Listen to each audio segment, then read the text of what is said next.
Yeah, right. Okay, I'll call to order the Carroll County Board of Commissioners meeting for May 27th, 2020. Would you join me in the pledge to the flag, please? I pledge allegiance to the flag of the United States of America and to the republic for which it stands, one nation, under God, indivisible, with liberty and justice for all.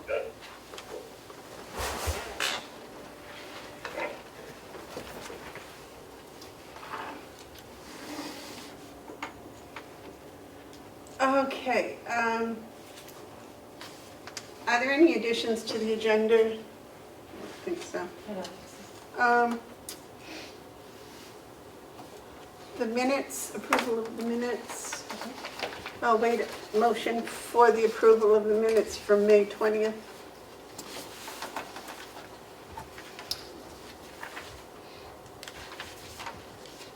I'll make that motion, but I have some corrections. Okay.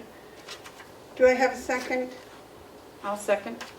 Are there any additions or corrections? David? Yes. Under the Registry of Deeds, on page 2, the motion award the contract to co-file, vote was 3-0, and then you go on, Melissa, in the next sentence to say why I didn't vote for it. It was a 2-0. It was a 2-1 vote. Oh. I did not vote for it. Thank you.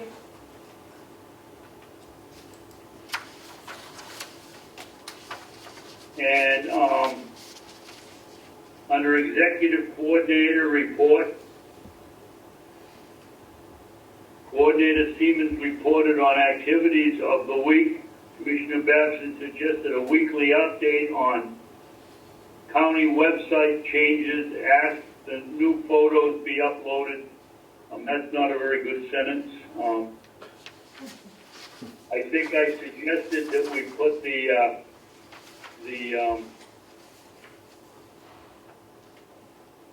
what we did for the week up on the website. I forget now, but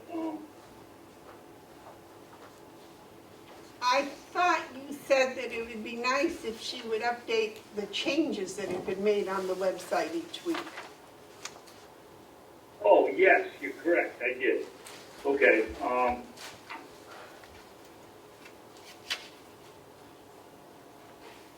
Okay, on the county website changes that have been made. That and Commissioner, the website changes that have been made. All right. Did you get all that, Melissa? Yes. Yep. Yeah, you can use my rubber stamp on the minute. Do you have any additions or No, corrections? I'm fine. Those, yeah.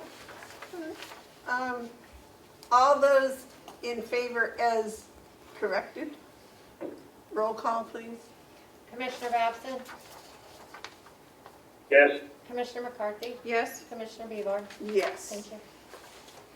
I'll sign mine. Okay, thank you.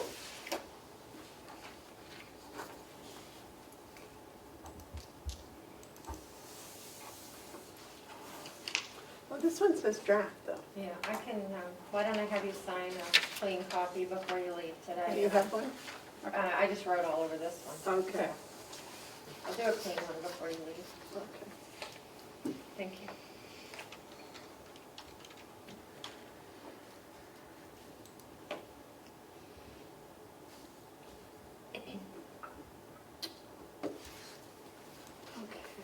Okay.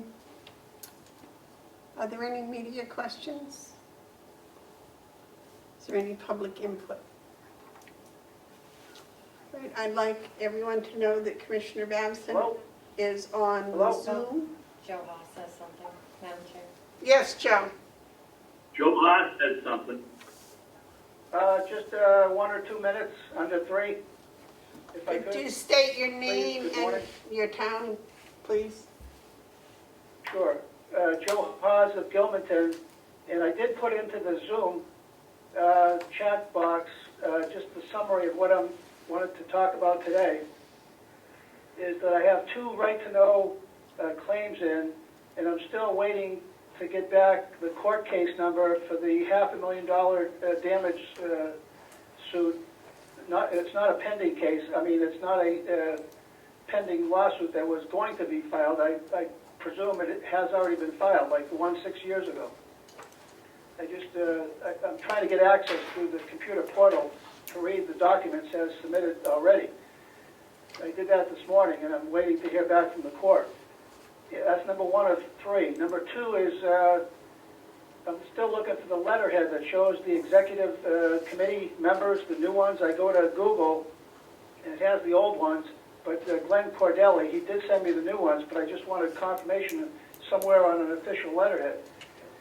And number 3, the last thing I put down was I'm still looking for details. When you go into the non-public sessions, like in Roman numeral 15 today, later on, I'm not going to stick around like I did last time.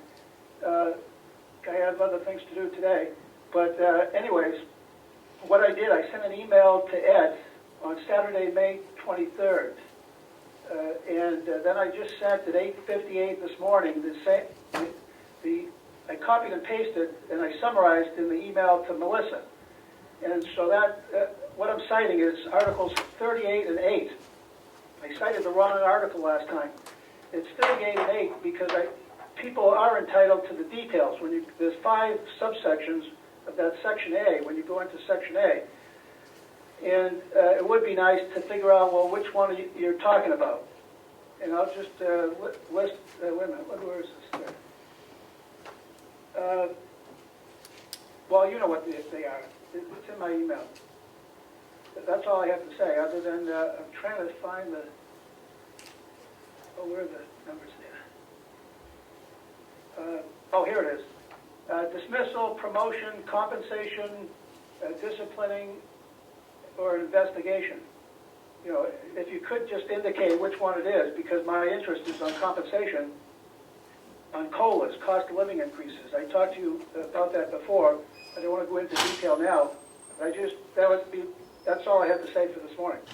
And thanks for listening. And I hope you do it. Thank you for your input, Mr. Haas. All right, is there any other public input? Okay. Madam Chairman, Yes, David. this isn't public input, but it's about public input. Well, I'll wait till the commissioner's reports and bring it up. Oh, okay.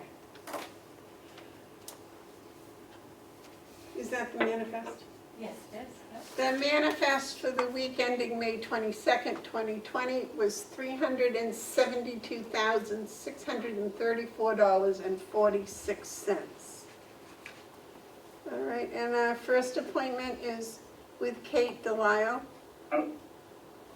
Madam Chairman, could you give that here again, please? 300 and what? $372,634.46. I don't need to worry about the 46 cents. Okay, thank you. Madam Chair, if the guest is going to be heard by Commissioner Babson, she's going to have to move close to that. Gotcha. Thank you.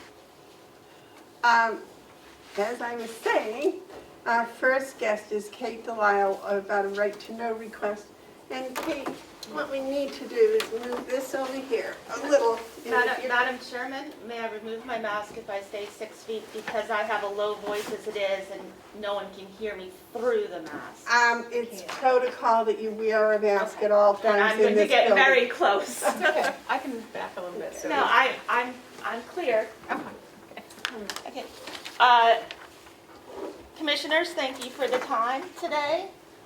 This is a follow-up to a 91A request that I had made almost 2 months ago, which I thought was merely protocol. I'm seeking records, specifically dispatch logs and all audio calls about, pertaining, or originating in the town of Effingham for a period of 7 years, back from today, which is the statutory record keeping for electronic records in the state of New Hampshire. During my initial request, there had been some, I'd been at loggerheads with the sheriff's office and our town police department about ownership of the records. The sheriff had asserted that the town of Effingham's police department controlled the records. I have since found out, based on a call that I received and was unable to return from a lieutenant in the sheriff's office, that yes, indeed, the sheriff's office does control access and release of these records. So I'm here today for a very specific request and an ongoing request. Right now, the town of Effingham is effectively shut down, and although everyone is collecting their full salaries, nobody's actually doing any work. They have long lunches together. All of the police general calls are currently being forwarded directly to dispatch, so I can't even get a hold of an officer in our town. So this is my only recourse. What I am seeking is, as I said specifically, electronically, which is pursuant to a Superior Court order that covers the county of Carroll, dispatch logs. And instead of printouts, I'd like them put to PDF or whatever format images. I am providing 3 brand new hermetically sealed USB keys, which is protocol that can be used. I also want all audio of routine and 911 calls. And for anything that's not provided, I am looking for a Vaughan index, VAUGHN, suitable for judicial review. I'm asking that the commissioners in the sheriff's department provide a full and complete copy, because I already have many of these records, and I will note the omissions. That Effingham is going to be taken to Superior Court for failure to comply, and I have no desire to get the county in on that, but I do have a desire to get these in a timely manner. Did you request those from the sheriff 2 months ago? I requested them from the sheriff 2 years ago, 1 year ago, and 6 months ago, and I was met with resistance. And I don't know why, and I did not push it. I have the utmost respect for the sheriff himself and all of his deputies. And I understand that they cover the counties, and especially in this time, they're covering more than they need. In fact, they're covering our town excessively. And I'm going to be very specific to the commissioners on why I am asking for this. This is not a board data scientist. Although I am a board data scientist, this is not my motivation. My motivation is I have been the target of ongoing harassment by 3 neighbors, 2 members of our Board of Selectmen, and our current acting chief of police. Every time I think it's going to end, it doesn't. I was a guest of our county jail for 4 hours. For 4 hours.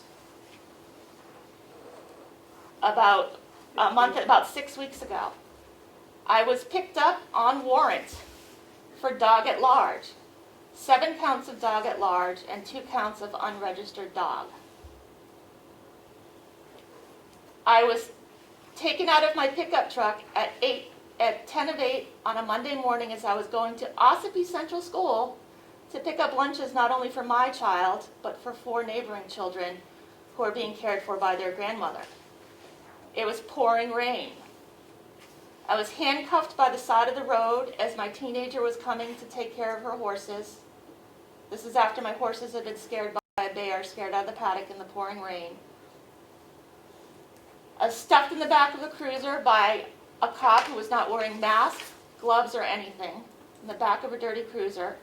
I was driven to county jail. I was stripped naked, put in orange, and thrown in a cell with a hacking junkie for 4 hours. Effingham, to this moment, will not release the warrant on which I was arrested. my bail conditions have something that says no animal shall leave my property. For anyone who doesn't know, my older daughter, both my daughters are equestrians, and we have a number of horses. My older daughter just finally retired from her second term as an FFA, Granite State FFA state officer. We rescue horses, and in this time when people can't feed them, we get them, and she exercises them. Whenever the horses leave our property for a trail ride, the neighbors call the cops to try to get me hauled back into into jail. So I need a log of all those calls. Priority would be the past 2 years. For completeness, I'd like the 5 back that. This is not about horses. This is not about dogs. This is not even about farms. This is about corrupt politicians, idiot neighbors, and a police force that is complicit, and they've dragged the sheriff's department into it. And I want to know what's happening. I will personally make sure that your 91A request is given to the sheriff and find out if there is any reason why he cannot supply what you've requested. It may take some time because 7 years, I'm sure it's not all instantly available to it. The first year would be best. The past 2 years would be better. I'm being stonewalled. Effingham is probably going to court next week. I would humbly request that a response in writing if you cannot meet the 5 days. For the record, I have provided the commissioners my private number, which I would prefer to be kept out of the public record, a private number to contact me, and I can, if anything in writing, if you call, I can have it arranged to be picked up, take it outside the window, just for completeness. Okay. Again, if it can't be something, the past 2 months should be able to be provided. I'd really like to know why there was a state police, there was a trooper at my property while my children were riding horses while I was working night before last. Well, that's something you'd have to take up with the police, the state police. Well, they were dispatched.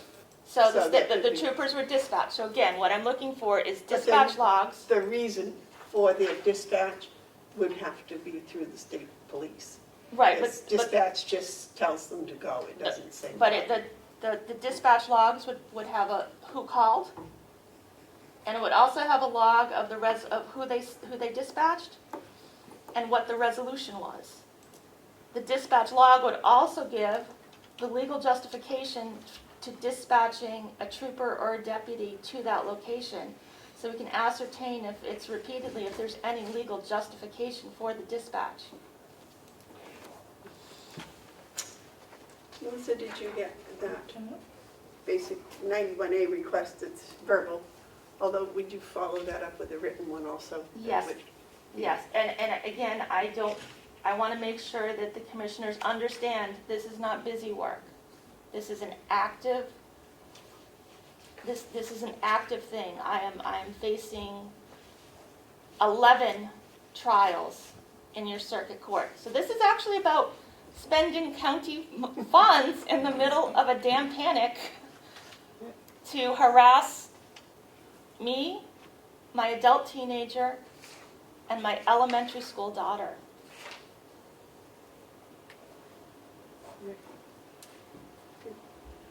Now, the rule, the 91A request, as I'm sure you're aware, it's a 5-day response that we actually received it, and then up to a 45-day delivery date. When is your court date? We have no idea, the courts are still closed. Okay. And I'd be happy to come myself or send a representative to next week's meeting if you'd like to tell me what challenges there are. In the past, when I've asked for single logs, they've been able to be provided very quickly. If the electronic version of the dispatch logs is a problem, I will accept paper ones. I'm really desperate for the past 2 months. I'm sure that everyone would want to know why I was a guest of the county jail for 4 hours.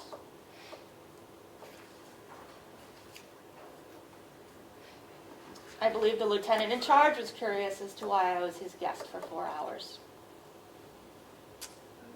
And I'm sure that information would be forthcoming probably from Effingham if that's where the warrant came from. They are not forthcoming. They do not answer their phones. They send all of their calls to county dispatch. And again, that's why I want a log of all the calls and the audio of all the calls. Is there anything else that we can do for You you want to today? have my email address to send that right to them. No, thank you very much for your time. I appreciate your attention in this matter. If you would follow up with a written request, and you can just email it to that address would be fine. Yeah, I will do that, and I do not monitor my email rapidly like the teenagers do, but I try to check it. And if you need any other resources from me or have any questions, it's just really important that for any time period, if you want to chunk them out in time periods, I get that Vaughn index for anything that's withheld, Okay. okay? All right, well, thank you so much for coming in and Thank you for your time. I'm sorry to have to burden this board with this, but it's getting to be a point where it's a matter of life or death. Thank you. thank you very much, Kate, for coming in.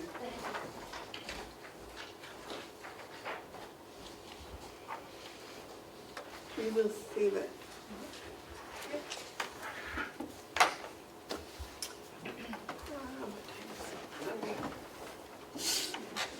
Will, are you here? Oh, Will is here. Our next guest is Will for Public Works. Good morning, Will. Good morning, Commissioners. How are you today? Good. Good. It's beautiful. It's going to be a hot one out there today. You have a report for the past couple of months for us? Yes, so I did up, I'm assuming you have in front of you just kind of a highlights that I thought I would just run through and kind of give a breakdown of what we've been up to. I think that's kind of what you were looking for, I'm assuming. Uh-huh. Can you move that speaker just a little bit this way? I'll do it. Okay. Okay, do you want to just talk for your thing? Okay.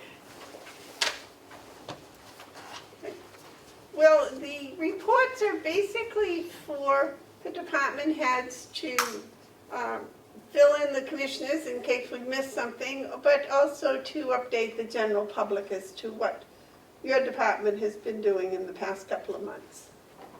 So this outline is very helpful. Thank you. Would you like to start with your, Okay, okay. how are you doing with your baler? Good. I believe that I'm going to hear something this week, maybe by the end of the week, to go get that, or early next week at the latest. He was ordering, we need a special electrical connection that'll go from our tractor's battery that the baler will plug in and out of, that gives it, you know, the electrical power for the baler, for the sensors and such. So we're getting that lined up, getting that ordered and lined up, so we'll be able to hook everything up. We picked up wrapper, not last week, I think it was the week before, up there at Halls, up in Wyndham. So we went up and got that, and we got that back, and it's in the barn. So we're looking forward to the use of that also. It seems like a very nice machine, very impressive. The computer system in it, we got a little more learning, obviously, or a lot of learning to do with it, but from what the guy told me, you'll be able to program it to tell it how many wraps to do, so that way, then when it gets to the right amount of wraps, it'll automatically cut itself, or it'll tell you to hit the cut button, and that way you can automatically cut it, and then you can go on there and count it. Nice. So that's what's been going on with the big. I'm sorry. I just said nice. Okay. So that's what's going on with the baler and wrapper. The next thing I have on the list is the skid steer purchase. I'm sure the commissioners have been aware. Obviously, they signed the check, but for everybody else out there that's listening, we did finally get the purchase of the skid steer done through last month or so, and I received last week the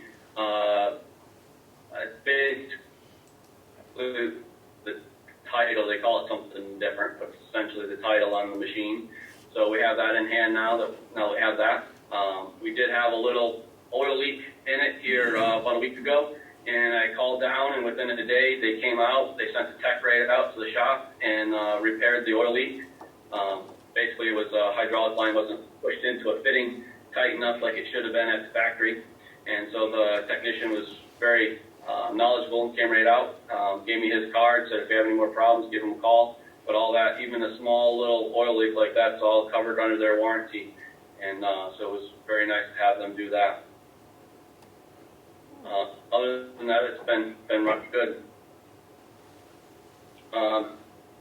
Shifting gears, the next thing on the list is we've been working in repainting this spring on some of the shop floors in the shop and the offices. We did a lot of repainting in there.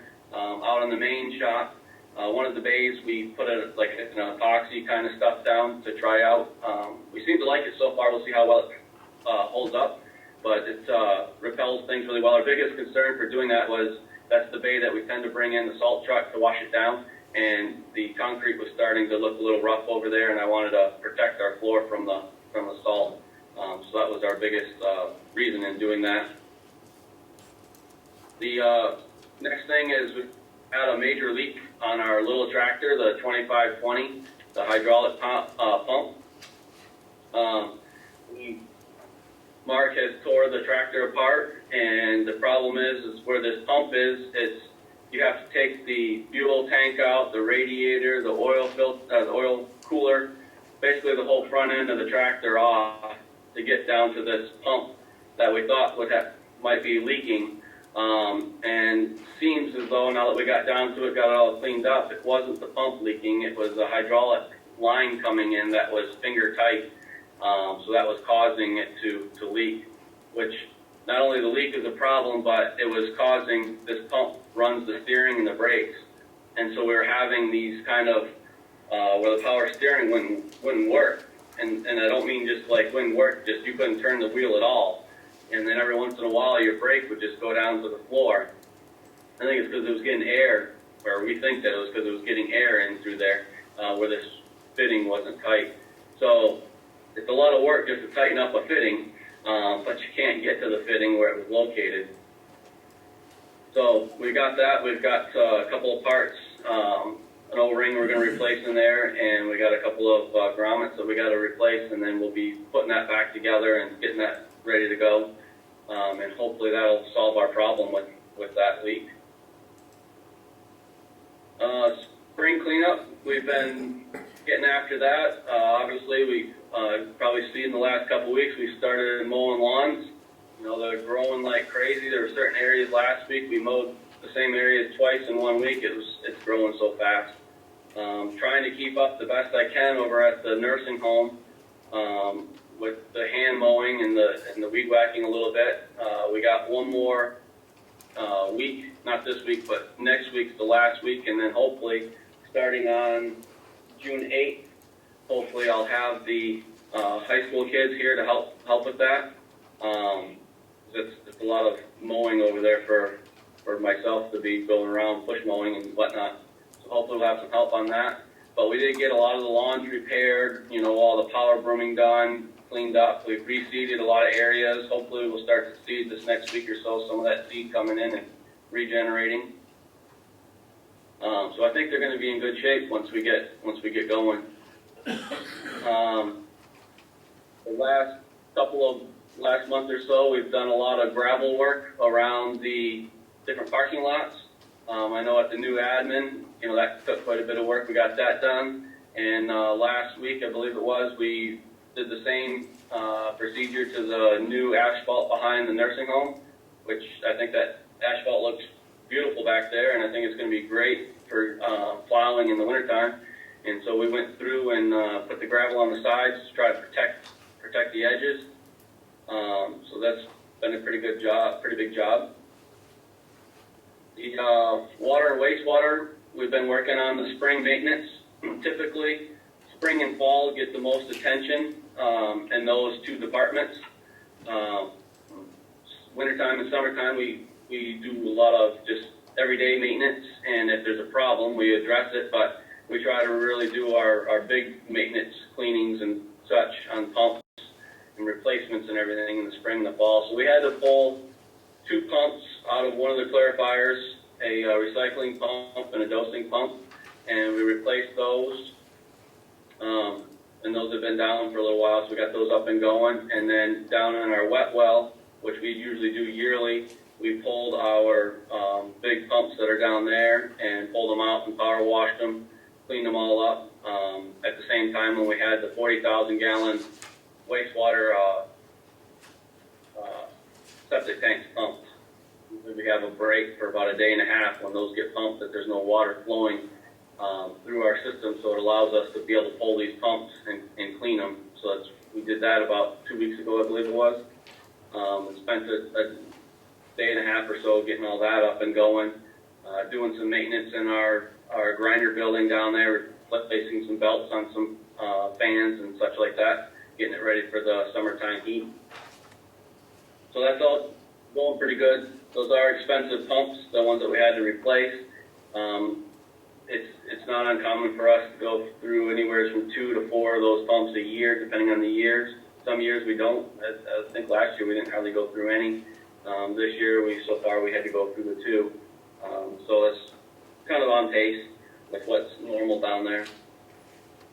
The mulch barn has been, and the barn itself is in rough shape. Obviously we've talked about that in years past, but the ground and everything, the floor in there, we usually put pallets down and we stack hay in there.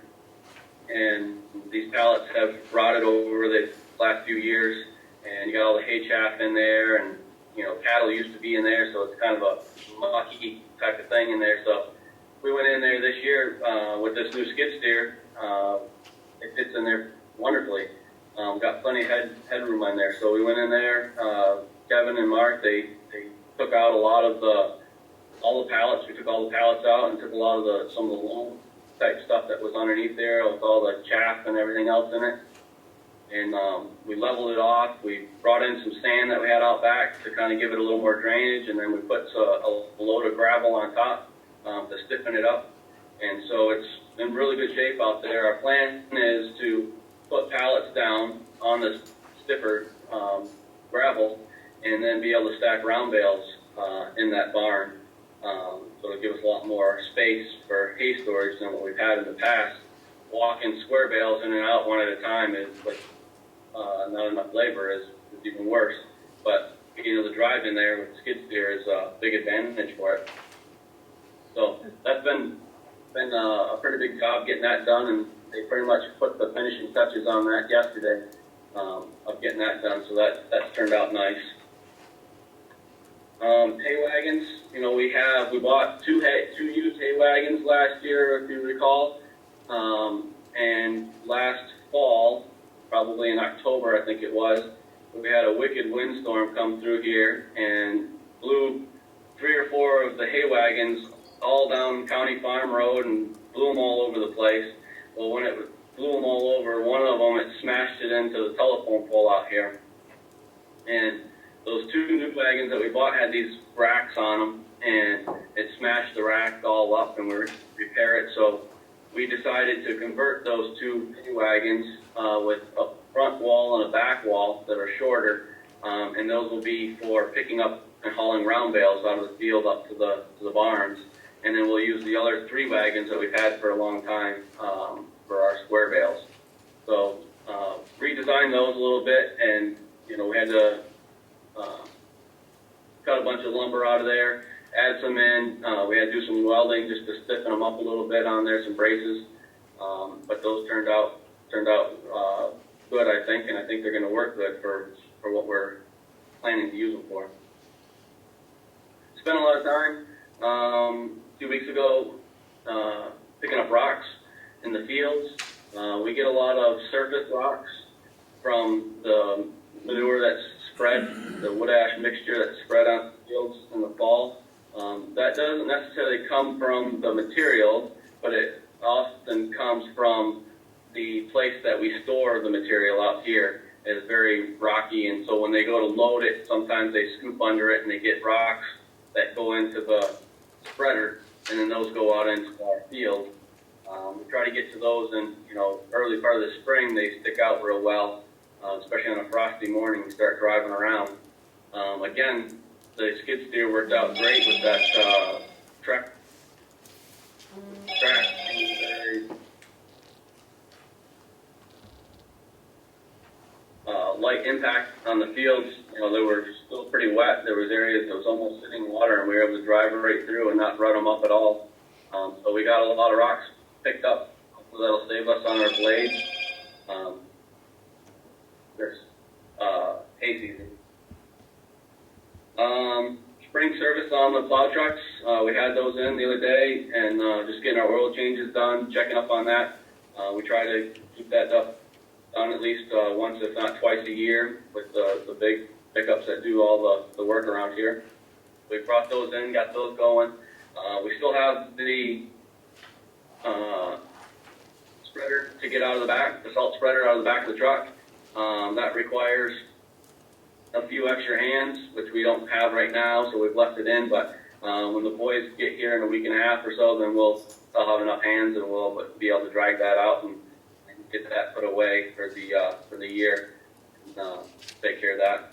We had the quarterly readings at the end of March, 1st of April, for our water meter readings. Got those done. We've had a couple of late or early in the spring. We thought we had a water leak. Haven't had, we did a lot of research. Sometimes the issues don't bubble up for a little while before you find out what they are. And I don't think it was a leak. I think that we had, from what I can find, is one of our customers had left water on for some time. It might have been a contractor that was working there, and nobody was living there at the time. But when we read their meter, there was a huge difference of more usage than what would be normal, and it seemed to correspond with the time period that we had the water missing from our recollections. So, that's a good chance that that's what it was. But so we've had a little bit of investigations going on there with that, but seems to be, knock on wood, everything seems to be running smooth with the water. And then we've had a lot of reports for the state, both for the water. Every quarter I have a large amount of reports that I have to do for the water department, and then now also for the groundwater testing. So we had our spring groundwater testing, which Eastern Analytical comes out in May usually. They came out the first part of May and did all the groundwater testing for us to make sure we're up on that, and send the reports into the state for that, so that we're on top of that. Even with all this, pandemic stuff going on, there's no,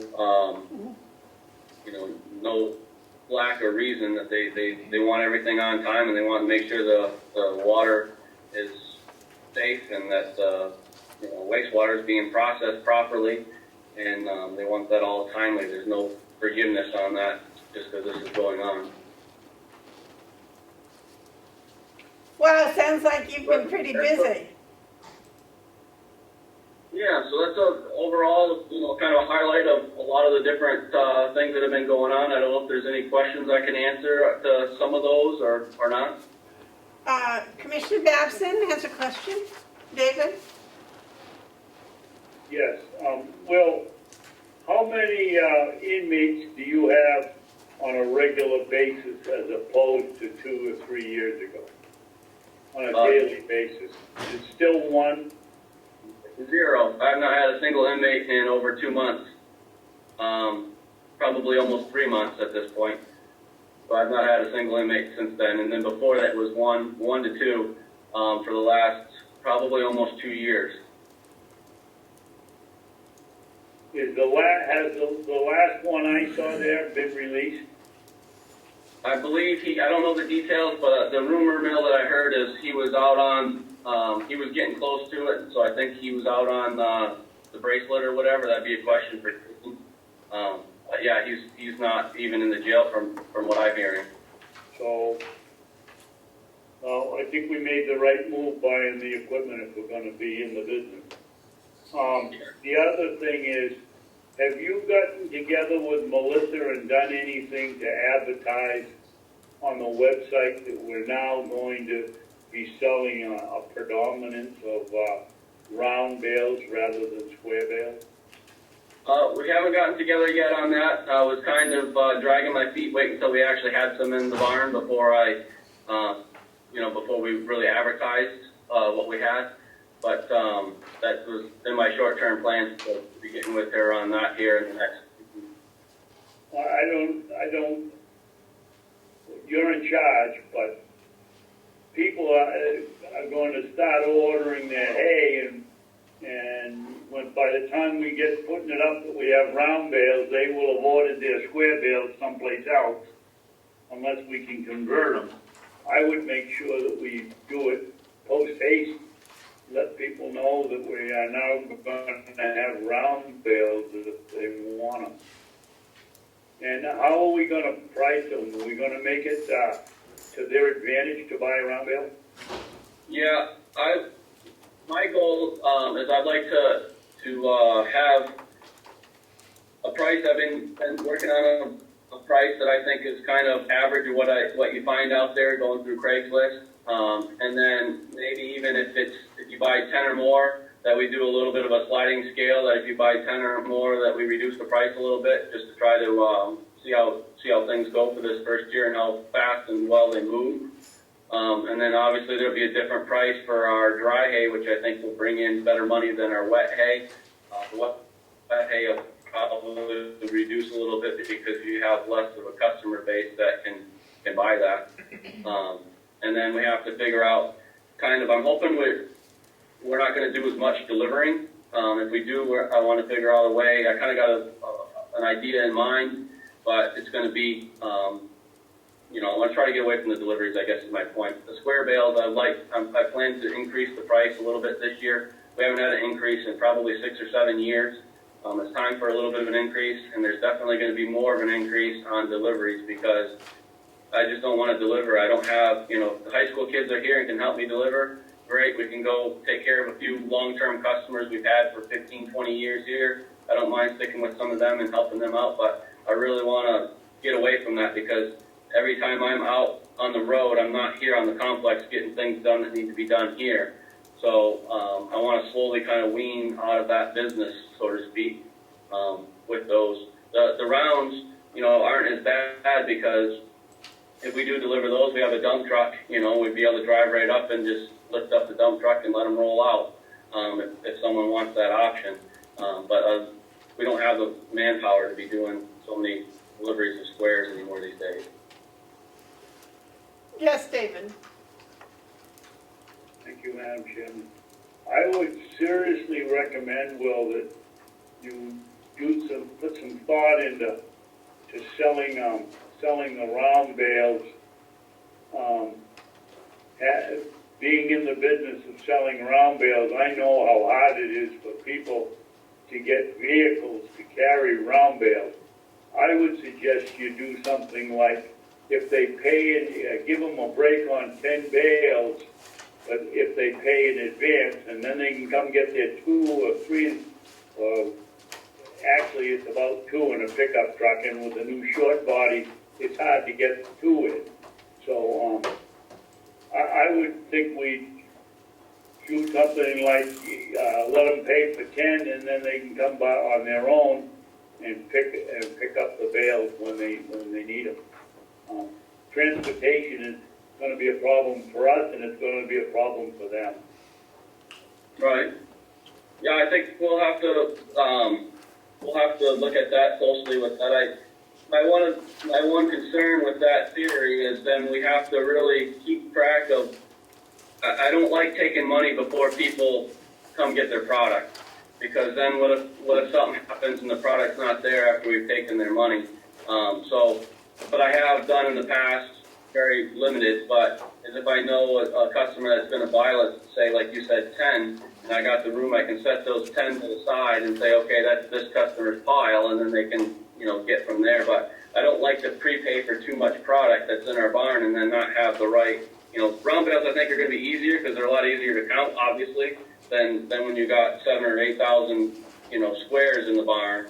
But that a lot of that'll be new to me on being, I just don't like to have a lot of owing people stuff. I like to be able to send the product out when they pay at the same time. But I definitely hear your concern and as far as transportation for them and for us.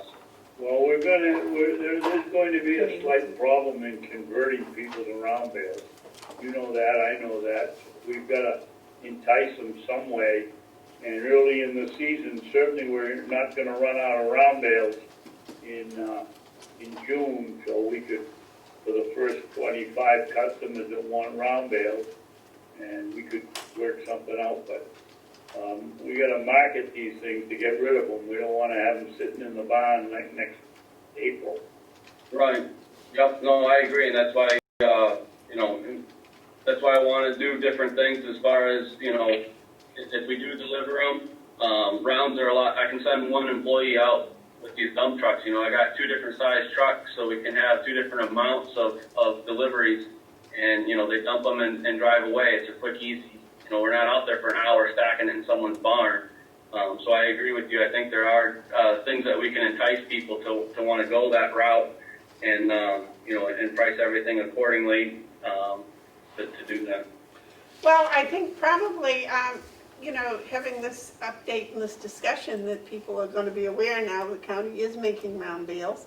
They're going to be dry round bales. There's going to be wrapped, wet round bales, and we're still going to do square bales in the summer when it's dry. So we've got a pretty broad choice here, I think, for people. And when they call for the squares, you can always ask them if they would like to take a deal on a round bale and be able to tell them how many squares there are in a round and how to move round bales around. I think that was, when I first started using round bales, that was my concern, was how am I going to move them?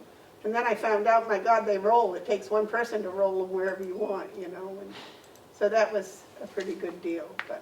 And I know a lot of people that have got those little single picks they put on their tractors, and they just pick them up and move them anywhere they want. So I think people are far more educated about round bales today than they were when I first started, and that was about 15 years ago, I guess. So they've been around long enough, so people are pretty savvy to most of them. And David, you've been educating the people selling them your round bales for quite a while now, so I think that'll go well. Anything else you want to share with us today, Will? No, nothing new. I was just going to add to that comment also is, last year we surveyed a lot of our regular customers on switching to rounds, and got, we got a pretty good response out of people. And like you said, it's educating them how they can move them. Some people are like, well, I can't get it up in a hay loft. How could I store it? And I'm like, well, we're going to have the option to, even if it's dry hay, that we could wrap it for you so you can leave it outside and stays dry. So, we got a lot more tools in our tool belt now to offer people these different things. So, I think it's going to take a little time to get everybody educated, but I think that it's a good route that we're going. As far as anything else, I think that's, about it. I'll definitely get with Melissa here in the next week or so and try to get something up on the website and try to get some pricing written down. I got a pretty good idea of where I was hoping to go for with it, and move forward. If there's anything else that I can do for you, commissioners, please let me know. All right, David, you had a comment? Yeah, Will, you brought up a good point about having a variety of ways to sell our hay: wet hay, dry hay, wrapped, not wrapped. That's why I think it's important that you and Melissa get going on it now, because I would think that for people that have to store their hay outside because they can't get it in the loft, or they've got their barn full of tractors or whatever, you probably want to start taking orders for somebody who wants 2 or 3 wrapped, completely wrapped with white plastic round bales, then you sort of can plan as you're doing them, what you gotta put up for the day. Right. But you gotta get that information ahead of time so you can plan it. Okay. By the way, Will, for your information, the Boy Scouts asked to be put on the agenda for next week to give an update on the blueberries, and they're coming in today. I think they're gonna be out there this afternoon. Okay. Okay? I'll try to zoom in on that so I can hear what's going on. All right. Thank you so much. Thank you, Will. Enjoy the Thank warm you. Have a day. good day. Yeah, you too. Yeah. All right. The Thank next, you for the good job you do, Bill. that was a nice update, Will. Director of Maintenance Bob Murray is next. We have a linen agreement, Bob. Good morning, Commissioners. Yes, in your packet, you should have a copy of the 20 general linen contract. This is a contract that is used to supply and launder our bed linens, pillowcases, all the bed sheets, bed blankets, all the whites that get used on the beds are what is done by general linen. And this contract, once again, they've held their price, held their terms. The contract is the same contract that you have seen for probably the last 4 years. Really nothing has changed. So I would ask the commissioners to continue that contract for another year.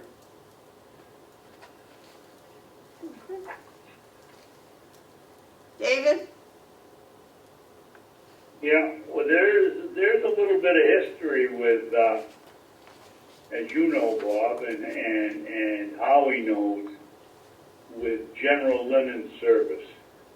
Have we overcome that problem, and at some point we switched not to the piece, I don't know what the technical term is, but not to the pieces, but by the pound, so that we weren't getting, becoming the drop-off spot for clean laundry and getting charged and having, one day we had 6,000 face cloths, and that's a lot of faces. And have we get those problems straightened out? Those are problems that I haven't seen since I've been head of the department. Since I've been overseeing the housekeeping and laundry department for going on 5 years now, that we haven't had these problems. These are priced by the piece, not by the pound, as long as I've been doing this contract. They're inventory quarterly. General Linen comes in and goes around the building with Carrie, and they physically count all the items. They're maintained. If any bad linens are discovered, we notify the company. They replace them with good linens. Their service has been fantastic as long as I've been the director of maintenance, Yes, David. and served us well. Let me check with Howie. Howie, I'm correct on that, am I not? They had the delivery man stuff in the laundry closet. Maybe it was 5 years ago, but at that time, I thought Howie negotiated a contract by the pound so we wouldn't have to worry about how many face cloths we had. And I can remember the 6,000 piece number because it shocked me. Is that correct, Howie? That is correct. It's not by the pound, but we are doing a flat rate. So we don't have to worry about any surprises. It's a fixed price per month. I'll stand corrected by Bob, but I think the only variation we have is actually we subcontract out to them with the doormats, and that's done by the piece. But for the general laundry, it's a fixed annual price that's paid monthly. Howie's correct. And when I took over, I took the opportunity to actually reduce our contract even further, beyond what Howie had negotiated previously. We took all the hand towels and face cloths out of circulation. We do them ourselves. We buy our own hand towels and face cloths, and our laundry department does those in-house. Okay. So we're doing all the white flats. That's it. Squeeze them hard, Murray, that's your nickname. Bob, since this added cleanliness or disinfecting or whatever, has there been an increase in the use of any of this, that we need more than what they're supplying a month? No, I think bed linens and towels and face cloths are normal usage. The only thing that we're using more is cleaning rags, and again, we own those and we wash those in-house, so there's no increased purchase cost for those.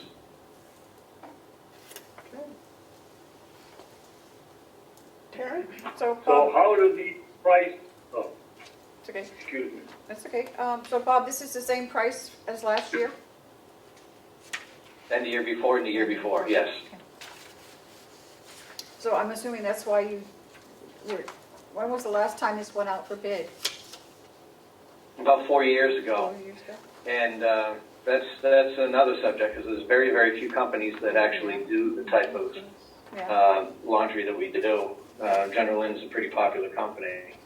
I think if we were to go to bid, we'd have to go out of state, and naturally, that kind of travel would increase our costs. And General Linen was the company that responded to meet our needs. Thank you. David? Thank you, Terry, that was exactly the question I was gonna ask. I didn't mean to interrupt you, but That's okay. that was the question. Yeah. And this price is based on when it did go out to bid. The prices haven't changed since. So this is a price for 5 years of the last Oh, 4? no. This is our annual contract. And the price hasn't changed since it last went out to bid. Well, that would be 4 or 5 years, wouldn't it? That's right.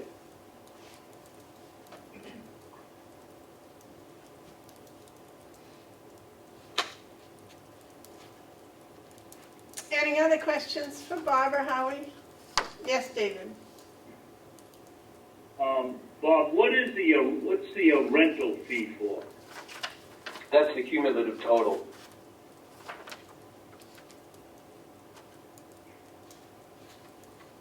Says unit price 663. And that's Correct. for all of these things that they're going to supply us? Yes. For what, 1 month? No, that's a weekly fee. It adds up to $34,476 a year. Okay, let me write that figure down, would you please? 34 what? 476. 34.7.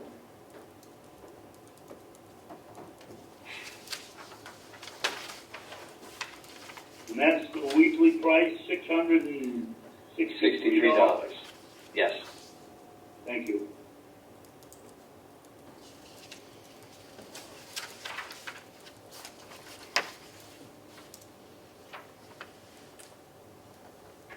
Okay. Are there any more questions? Would one of you like to make a motion? I'll make the motion to award the contract to General Linen Service LLC for our linens and bedding for the nursing home for a price of $663 a week, $34,476 per year. And we're not going out to bid because? Because they've retained the same price for the last 4 years, and there are very few companies that do this, which I know, being in the business before. So we're not going out to bid. And we've had no problems in the past 4 years, is that correct, Bob? That's correct. They serviced us very, very well. Do I have a second? I'll second it for discussion, Madam Chairman. Okay, motion's been made and seconded. Discussion, David? Yes, just a couple of questions. Bob, the column on the right, FRFCL, what is that? honestly don't know. It doesn't involve a number, so I don't know. I can find that out with a Right phone down at call. the bottom, it's, Well,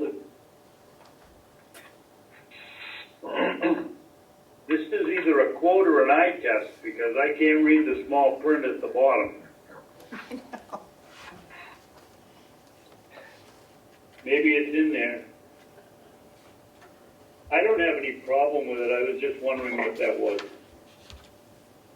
okay, any other discussion? All those in favor, roll call, please. Commissioner Babson, Yes, Commissioner McCarthy, Yes, Commissioner Bevard. Yes. Thank you. Bob, do you have the original for Thank you, me, Commissioners. for me to sign, or? No. Any one of these will become an original, and I have to return the original to the company. So if Melissa, if I could have the original and a copy be put in our contract book, that would be great. and you can use my stamp, Madam Chairman, if you have to. Well, it only has one line and it says authorized customer signature, so I'll make a motion that we authorize Bob to sign this contract. Do I have a second? I'll second. All those in favor? Roll call? Commissioner Babson, Yes, David. I don't have any problem with Bob signing it, but we are ultimately responsible. I think that one of us should be take the responsibility for signing this, and not Bob. Well, I disagree, because I think he's the department head, and as long as we give him permission to do it, he should be able to do it. He's got the original and everything that's necessary for this. That way it doesn't have to get transported back and forth between. Okay. I have no problem either way, whatever the commissioners decide.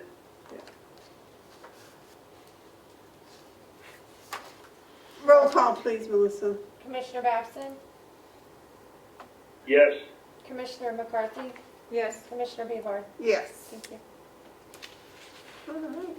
Anything else for us today, Bob? Thank you, commissioners. Nothing exciting. How is everything going? No big breaks, no? We're doing all right. No, we had an air conditioning issue at the administration building earlier this week, but that was easily resolved with a phone call to tech support and a couple of switches being flipped, and everything is back online. It had to do with the conversion over to the Siemens control product. Other than that, we're doing fine. I'm really, really hoping this COVID problem goes away soon, because when it does, we've got a lot of catching up to do. Right. There's a lot of things that can't be done, and well, like I said, we've got a lot of catching up to do. So let's keep our fingers crossed. Well, I believe the legislature in Concord is going back to work June 11th. So I think they're going to start opening up some buildings. I don't imagine that will include jails and nursing homes for a while, but it's a positive sign, I think. That's good. No, I anticipate the nursing home being the last You're that right. gets opened up. But it'd be nice to see the other things opened up. Yes, I agree. All right. Thanks. they David? had three new outbreaks in 3 new nursing homes over the weekend, so I wouldn't think we're gonna rush it. No. All right, Bob, thank you so much. Thank you, Bob. All right. Thank you, everyone. Have a good day. Enjoy your day. All right, Thank you. Howie, you're next on the list. How are you today, Howie? Good morning, I am Howie. very well, and how are you? Good morning. Yeah. And I am here with Leslie, and Leslie has put together for you a wonderful one-page, easy-to-understand starting wage adjustment policy. Just by way of history, we came to you 2 weeks ago with a policy for just Mountain View, but it was the sense of the commissioners at the time that if it was good for Mountain View, maybe it should be considered countywide, and that's just what Leslie has put together for your review. You Madam get Chairman? that? Gosh. Madam Chairman? Yes, Leslie David. emailed it to you, but Is Leslie's age part of the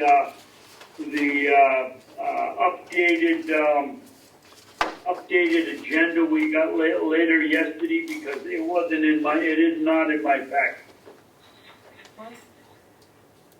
Or is this the one from weeks ago? No, well, we had the packet from 2 weeks ago, but Leslie did an update, and I believe she emailed it to you yesterday.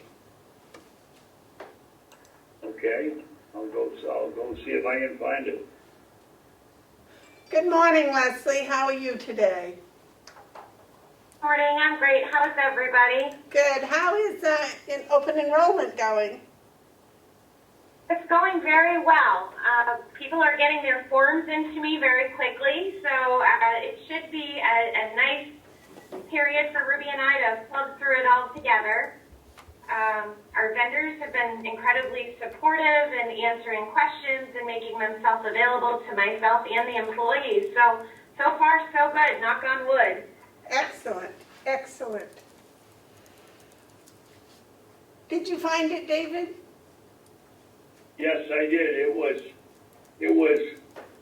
on my cell phone where I read it yesterday. It was way below the email, the attachment, so I didn't see it. So I read the email, but didn't see the attachment noted.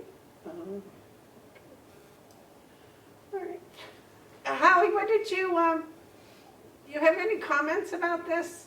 It's very similar to what you gave us 2 weeks ago, I believe. Oh, exactly. It's just that Leslie makes it much easier to understand. It's pretty straightforward. There's minimal financial implications, but it prevents us from getting into the problem that we have over the past, where there's a wide disparity between starting wage and current wage. And so we're doing it. It only affects new hires, of which there are wonderfully few. So it's not a broad across the board increase.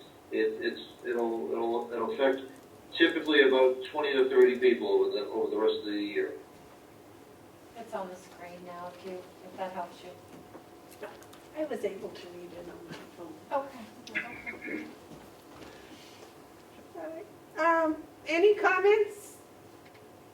Any reason why we should not adopt this policy? Can I wait a motion to adopt the policy? I'll make a motion that we adopt the starting wage policy and see if there's anything else. No, for all non-union employees, all non-union new hires. I believe the title was Starting Wage Adjustment Policy. Okay. Do I have a second? I'll second. Is there any discussion? There is. Howie has a, Yes, Howie. It's, Commissioner Babson, I think the intent is for this to be staff-wide, not just the non-union, but when the union has an increase, it's not just the starting wage. That raise is typically to give an individual staff member so many cents per hour raise. So this should apply to all staff in all departments.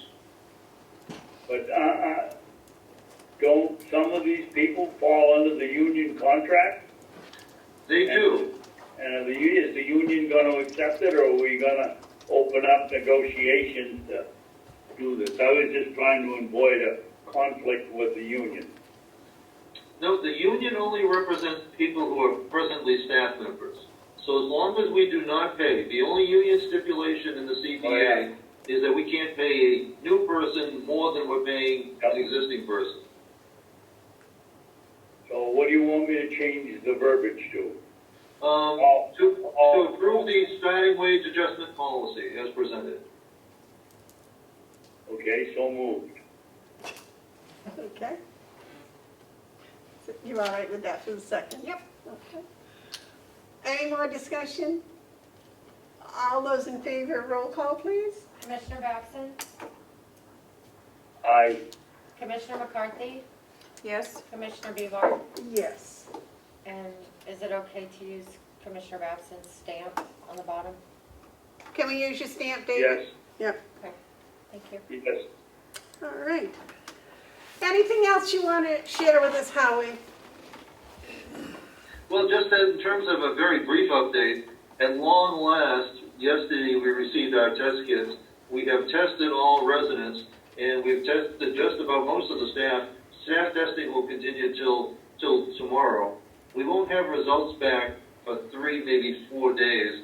Depending on the state lab, we might not have some results back until Monday. But we're just anxious to get the clean bill of health that we know we have. So that is going on. Otherwise, things are actually going well. The staff has been tremendous in terms of adjusting and adapting to all kinds of different things, strains and stresses. And we're doing okay over here. I want to thank you, Howie, for all your good work, and it's just been wonderful under your leadership there, so congratulations. Well, I'll tell you, it's wonderful to be surrounded by so many great people. It really is a team effort over here. And I don't think as a group that we've ever pulled together so well for so long for such an important reason. It's not easy, but it's been great. Howie, I must ask, I see you have a lei on of some sort. Is it Hawaiian Day today? It is Hawaiian Day. I actually have a Hawaiian shirt, but apparently I loaned it to my son, who never returns things. So this was the best I could do. It's very nice. I just think it's incredible, and I've talked to family and friends of people that are in your nursing home, and they just can't say enough wonderful things about you and the staff, and how, as trying as this has been, how they've still felt part of the whole process. So that, I think, is a major accomplishment. So I want to reiterate. I'd like to tell you, well, thank you, and I'd like to say this too will pass quickly, but all signs are that we're only at the midpoint in the nursing home world. As Commissioner Babson noted, 3 other facilities were added over the weekend. There were 4 other deaths suggested in long-term care. We haven't quite turned the corner in long-term care yet. So we're digging in for the long haul, which right now could easily be Labor Day. Well, now, are they going to come back and test regularly? Or you're testing yourself, right? Your own employees are doing the testing? Correct. And what we expect will happen, and the state hasn't been definite about it, the plan was to test all staff members every 7 to 10 days. That would probably be done by our own staff because we can do it easy. It's easier than having the National Guard come in and do it. So we expect, in theory, that every 7 to 10 days we'll get a case full of test kits. They have a courier that picks them up, and that way we'll continually monitor staff. Residents will be tested on a random sampling basis. About 10% of residents will be tested every week or 2 weeks or so, is what the plan is. But the state has been wonderful, but this is all new, so everything that's happening is brand new, so it's still a little rough around the edges. I hear you there. Thank you. Is there anything, Leslie, you want to share with us today? No, we're all good? No, just so proud of everybody. I think everybody across the campus has done a great job. It's been really nice working with everybody the last few weeks and getting to know them. Everybody has taken me in and shown me the way, and we've had a good couple of weeks. Thank you for that. All right, well, I guess next up is the treasurer's report. Good morning, Madam Chair and Commissioners. Can you hear me, Commissioner Babson? Yes, sir. Thank you. So, under the treasurer's report, in the last 2 weeks, you haven't seen this number for this week's manifest, but it's over 800,000. We've put out about $1.2 million, and I think you heard me say a week or so ago we hit the TAN borrowing for about $1.5 million. I think we're going to be okay this week until either the end of this week or the first of next week, according to our fiscal department, as to whether or not we're going to need to draw any more at this time, but we're getting it close. So that said, all the accounts are paid and current as far as we know. I have nothing else to report on the treasurer at this point, and if you'd like, I'll go right into Hales. Certainly, sir. So on Hales, Commissioner McCarthy, myself, and Denise at Hales location did a telephone training session on May 21st with Vicki Ayers from the New Hampshire Department of Revenue Administration. Had to do with the reevaluation of the property in Hales. This training session went on for just about an hour and a half, I believe, Commissioner McCarthy. I think so, And close to 2 hours. Yeah, feel free to chime in anytime. We got a lot of information that we were not aware of, at least I wasn't. And so the good news is going forward, this is going to be a valuable asset to us, and I applaud the New Hampshire Department of Revenue Administration and Vicki for assisting us with this. This is the kind of stuff that I think we need more of at Hales because of lack of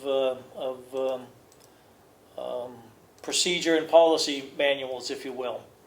So we're still going through a learning curve there, but we seem to be getting our things better organized. Commissioner, would you like to chime in? I found it very complicated. Oh, yes. But it was a learning curve, and I had no idea there was so much involved with DRA. But Denise seemed to be able to grasp everything, and she feels confident, and they've been a great help to her. Absolutely. DRA, very nice. So. I feel very confident that Denise will be successful with this. We had a quite lengthy conversation before and after, and she feels a lot more confident, I think, especially that she's got the backing and the assistance of these people too. And DRA are sending to Denise past information that Yes. is not available there, that she should have back to 15 when it was redone. Right. From my understanding, there's no records there whatsoever. So she's been kind of working in the dark. So DRA is being very helpful with that, sending them whatever they have in the past. I learned a lot in this conversation. I was still under the impression that the reevaluations was every 10 years, unless there was some unique situations, and it's not every 10 years, it's every 5 years. So it tends to keep more in pace with the current market values. Did you check on that one contract that they were asking about? Denise was going to check on it. I haven't got a report back yet, so. Okay. Yeah. I have a question. Is Denise doing any kind of creating policy and procedure manuals that you said they were missing? Is she doing anything to create some? One of the jobs I asked Denise to do was, as this process went along, was to create a procedure manual. I don't believe she started that yet because I think what's happening, there's been so much new stuff for her that she's still in the process of trying to organize it all. So she does take the computer home with her. She does work from home quite a lot. So I think it's going to be an ongoing process, but we know that's something that we want to have accomplished. So That'd be really helpful. yes. As I explained to her, Denise, I'd like to see a manual so that if a dummy like me came in and had to do this, I could open up the book and know what to do. Hopefully. Anything else, Joe? I think that's about it, yeah. Commissioner Babson has a question or comment. David, you had a comment? I have a question for Joe and Terry, and I also have a question for the three of us for the school funding.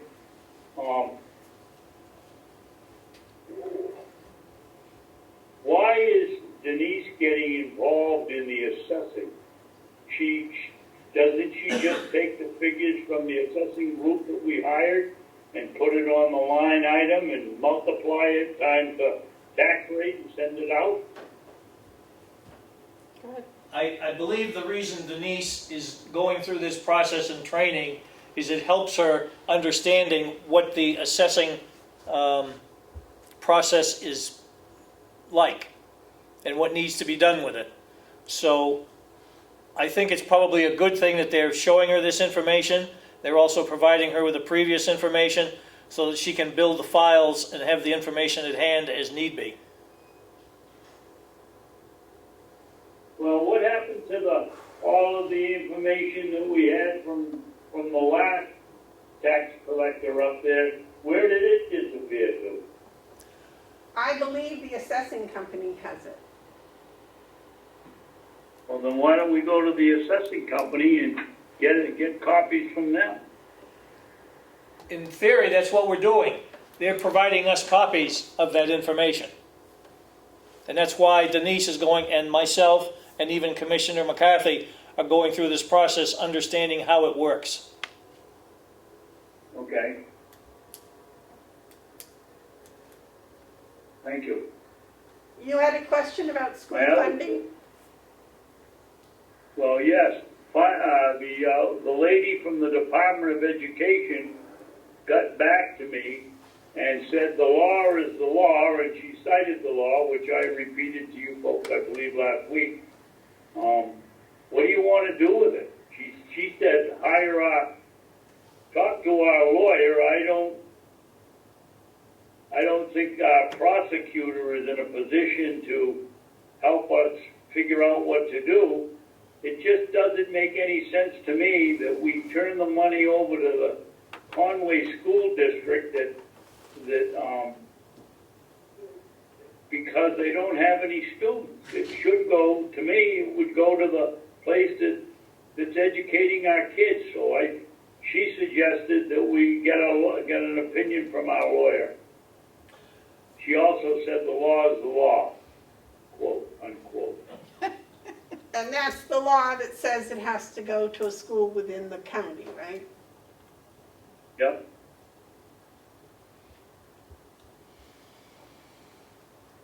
$6,000, David? I don't know what the amount is. It isn't very big. Can we give it to a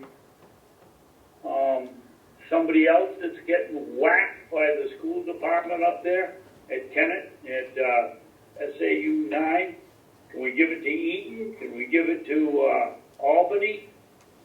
That's all Do this. we have to give it to somebody in the county?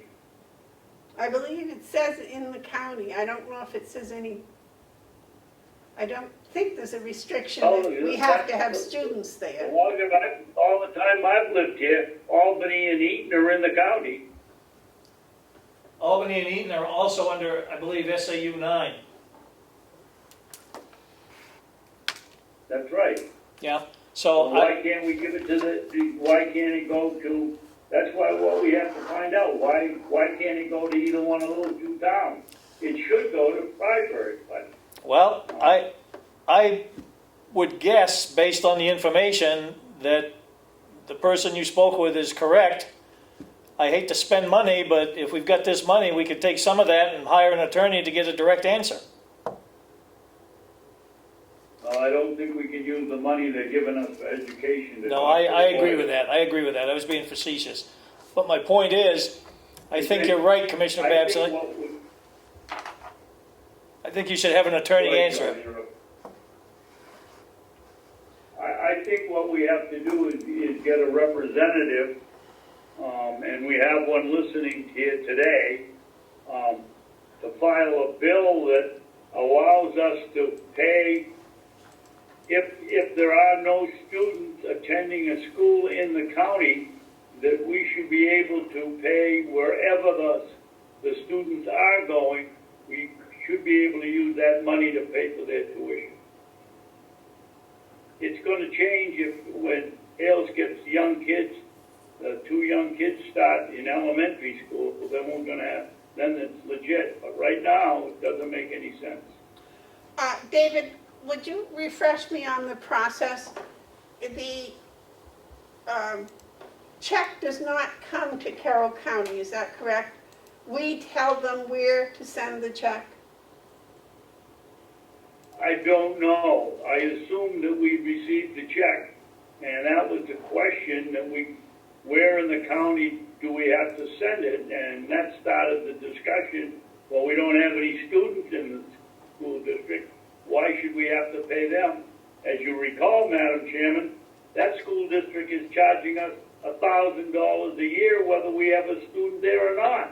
Why should we give them more money with no student? Can we use this money to pay the $1,000? I don't think so. I don't know. I don't think so. I don't even know that it's budgeted. You remember we made a stink when Commissioner Hunter was here and on the school board. He thought it was fair. Two of us thought it wasn't fair. May I? Yes. I would just make the recommendation that Commissioner Babson get a hold of our attorney and just ask her, so we know. I'll be glad to do it if you want me to. Well, I don't know if that's up to the three of, what we think. And I mean, if we have all these questions, I think we should just find out for sure. Right, I mean, that was their recommendation, was that you should consult a lawyer. They didn't want to consult their lawyer, Yes. did they? No. Well, she said the law, quote unquote, the law is the law. So she's basically saying you have to pay SAU 9 because it's the law. But she said check with your lawyer, check with your counsel to see if there's any other way. Well, why don't you check with the council for 3 things, David? Number 1, can we possibly pay Frybird? Number 2, can we give it to some other school district? Or does it have to go, and I don't know why it would have to go to Conway School District. Madam Chairman, do you mean school district or town? Well, the check Why would goes to the school district, Why doesn't it? would we want to give it to another county? Well, I meant another you meant school town. district, yes. Another town? But Another town? well, that's another question you can ask, but I think that the checks have to go to a school district. And I think if you were to try to send it to Eaton, it would go to Eaton's school district, which, as Joe pointed out, is the same SAU 9. as SAU 9. But you might check all that out and find out. Eaton doesn't have a school district, it's SAU 9, period. If I may, Madam Chair? I don't think you can send it to a private school. Yes. Based on the authority of the commissioners, I'll be glad to write that check to SAU 9 if you want. I don't think we ever got a check, so Yeah, we're not writing I've got to any verify checks. that, yeah. All right? We're not writing any checks. I believe the people that David's talking to want to write the check and send it someplace. We just have to tell them where. Is that correct, David?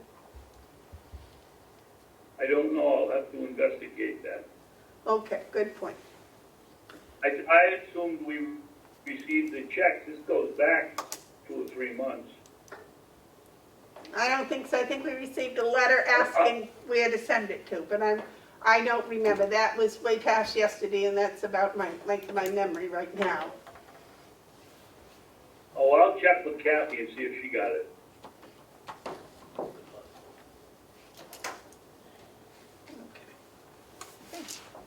All right.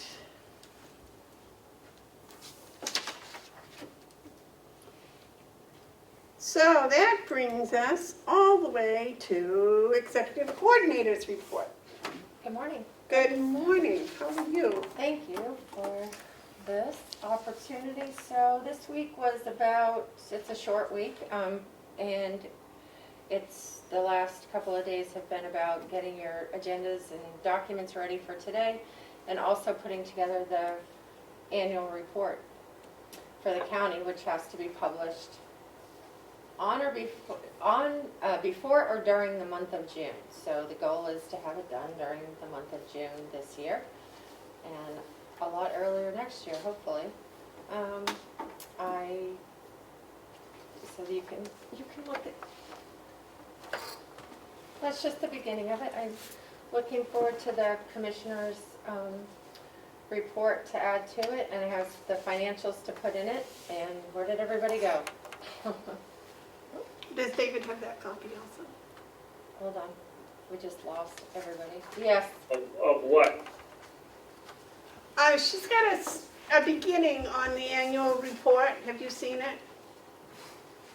Yeah, well, it was the same thing. I just noticed it on my cell phone. It's below the water line, so I didn't see it. All right. Yep. So I gotta read it. No, she just wanted us to see what she's been working on, that's all. Can I take this home with me? Did Sure, see it? you can, yeah, that's a draft, and I can give you another one. I really don't have a lot of other things to report. We got the budgets all up on the website. I did not see 2020's budget on the website this morning. Yep, if you go, I saw all the others, but I didn't see 2020. let me see if I can pull it up for you. We're having a bit of a connection issue, but let me see. I think I can just pull this right up, you can see it. So I go like this. And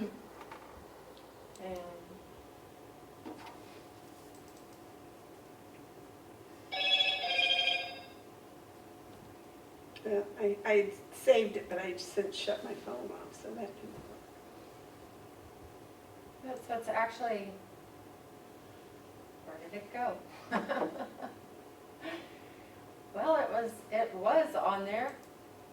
Well, it wasn't at 8 o'clock this Oh, morning, my gosh. so that's what Oh, yeah, look, it's on the front page under the budget and financial. yeah, I went to that. Right here we have at the bottom, the 2020 approved budget and the 2020 revenue. They're right here. And then if I click on them, Oh, well, that's a whole different website than I was on. That so, page you just showed me was a whole different website than I was on. yeah, if you click on the budget finance tab on the front page, it brings you to that sheet, and the 2020 stuff is at the bottom. Okay, I'll check that again. Yep. It wasn't with the regular 19, 18, and 17, so. Yeah. You might want to add it also to that one if you could. Yeah, and we can figure out a way to rearrange it and put it At to the the top. top. Yep. Okay. Yep. All right. So I'd like to have the annual report finished in the next day or so, and then bring it back to you next Wednesday for your approval to go to the printer. And if I could, Commissioner Babson, do you have information from Minuteman Press about the cost of printing and the turnaround, or should I contact them directly to work on the format that they need it in? No, we went out, we gave the price, and what we got was $300. And I forget what the quote was, but we went out and checked it last year for this year, and that's where the 300 came, and we figured it was, no, theirs was going to be 700 or 800, and ours was going to be 300, and we were going to color print it and staple it together, and we thought that maybe that would look too chintzy, so we tried to put the money in the budget, and the delegation said no. So we're going to print it ourselves and staple it together. Wait, what? Well, I thought we agreed that that was not what we were going to do, that we were actually going to go to Minuteman, and you had contacted them about, I forget how many copies, but more than we had gotten last year. And it wasn't going to be stapled together, it was that ring binder thing that rolls in and out, I hate that thing. The worm. the worm, the red worm, and we said no. Yeah, We were gonna do it that, professionally, and we were that's gonna, how we, Well, Melissa, how much is in the budget for this? Trying to look it up right we were gonna do it professionally, and we were gonna actually have some pictures in there too. you are correct, Madam Chairman, I stand corrected. It wasn't stapled, it was the red worm, red curly worm. And when we went back to Minuteman Press, I believe they wanted $700 or $800. We tried to get we had passed in our budget by that time, we tried to get it approved, and the delegation did not approve it.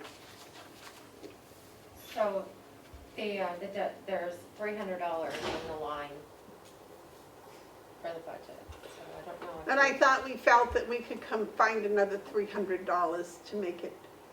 And we were gonna make enough so that we could give a printed report to each one of the representatives, I believe, was part of the plan. Am I correct? Yeah. So I think that we were almost going to double the number that were made last year, because last year there weren't any, there was a real shortage of them. I believe, that's what, I'll have to go back, David, and look at the notes from that meeting Okay. to find out for sure.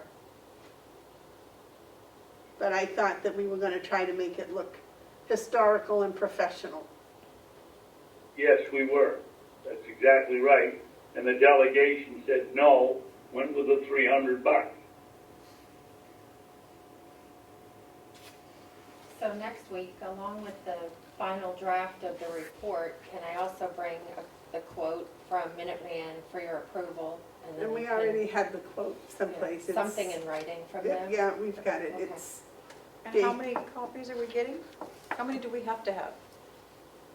I think we worked it out that we had to have, you have to have one for each town, so that was 18. I think we initially started at 21 was the required number of copies. And then you wanted to add the delegation, so that was 36, each of the commissioners 39. I think you were shooting for 50 copies. and one for the, And one for the Secretary of That's State. correct. Yep, So- 50 copies, okay. I think it was 50 you were trying yeah, for. and we thought we should have one down in the Registry of Deeds too. That they could keep that in there as a historical record of what we've been doing. Okay.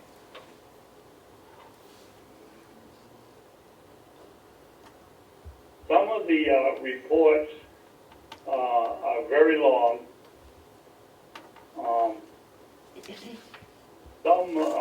Some of them are look like the beginning of a campaign hype, and others are right on. And I don't know what we're going to do if we have to cut some of these down. Well, I think that if Melissa goes back for a quote and speaks with Minuteman Press, that they will probably have a page range, and we'll just have to stay within that. You know, they'll say for this many pages, it'll be this much money, and so we'll have to try to work it around that. I'm not an editor, so I'm not good, I count words just to make sure I have, in a 500-word essay, I always counted the words, so I had 501. So, all right, continue on, ma'am, with your report. I really didn't have anything else to add. If you had any other questions for me? So have you been getting any phone calls, questions?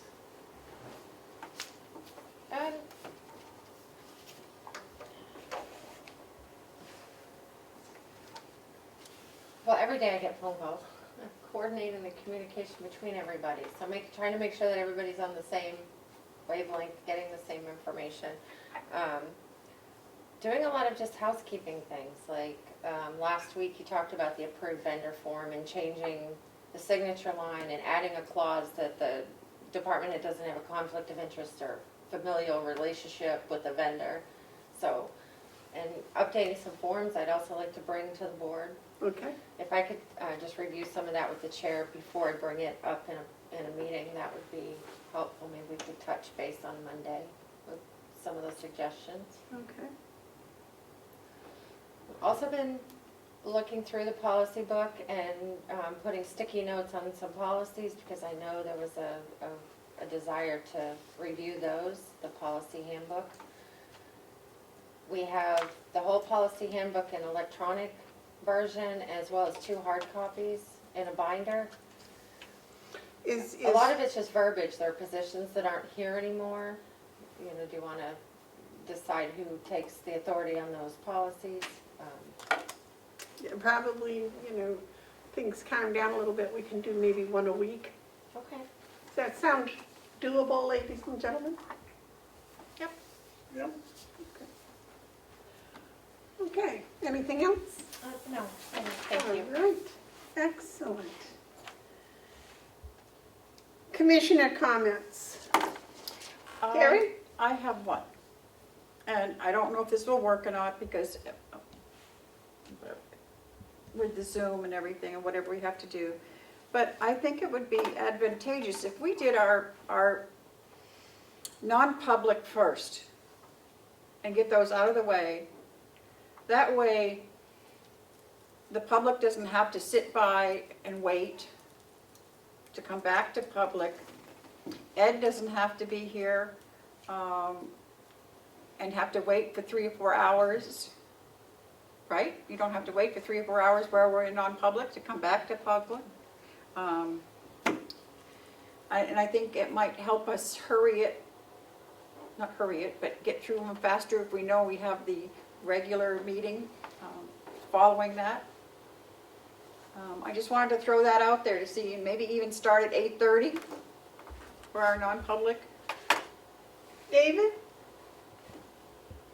I like the idea, but then, Terry, as it is now, as you said, poor Ed sits out there for God knows how many hours. If we put it at the beginning of the meeting, don't we almost have to schedule another public meeting, say at 11 o'clock every week, so that they don't come on the other end and sit here and wait till our non-public is done earlier in the morning? That's right, that's what I mean. On the agenda, we can have non-public first, and then our public meeting starts at 10 or 11, whenever we want. I'm willing to try it. But I was wondering about how that's going to affect Melissa with having to set up the meetings. I wasn't thinking about that. So, That's okay. I think if I could, this week is a good example of how we can do that. We just put out ahead of time that session 1 public, session 2 is non-public, session 3 is public again. I can structure it any way you'd like. The one little mechanical piece is that when you go into a non-public, you first have to call to order your public meeting. right. And then make your motions to go into non-public. So there's that very beginning.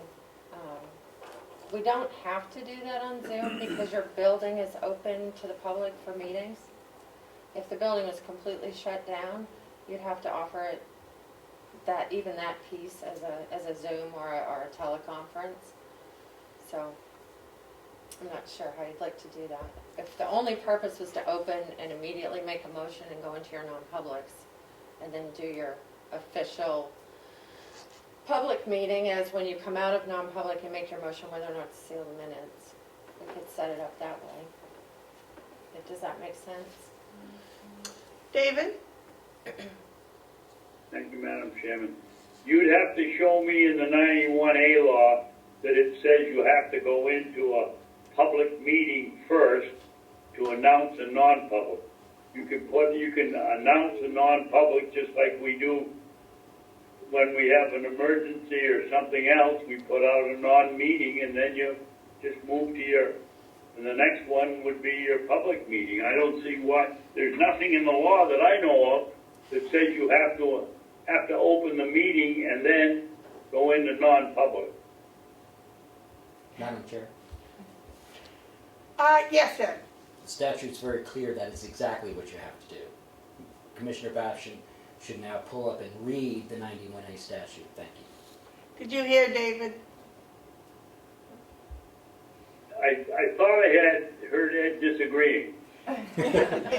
Yes, he said that's exactly what we have to do.